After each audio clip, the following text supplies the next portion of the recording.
A new development tonight for those 11 desperate orcas, killer whales. We all watched that video of them today, trapped by the ice, forced to breathe through the small hole.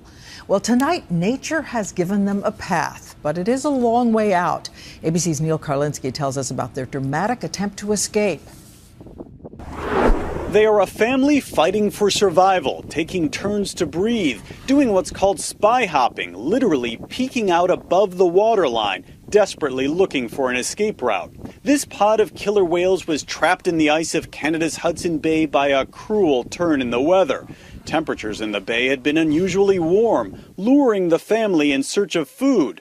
But as the temperature dropped, the bay iced over. There was no way out. With only one hole to share for those precious breaths, they were running out of time. With no real escape route from Hudson Bay, they just moved from one little breathing area to the next. A killer whale can go about 20 minutes at the absolute maximum on one breath, swimming little more than a mile before needing air.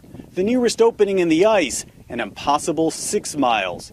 Several dramatic rescues were considered, but abandoned. Canada's icebreaking ship was days away from clearing a path, but experts feared the noise would frighten the whales. They could have tried to use a Chinook helicopter to airlift them. Too costly, too time-consuming. Then today, before anything could be done, they were gone. The winds shifted the ice, creating gaps, air pockets. The killer whale is the social predator of the marine environment. They have the biggest brain to body weight ratio. They have the best sonar and vision. These guys are no dummies.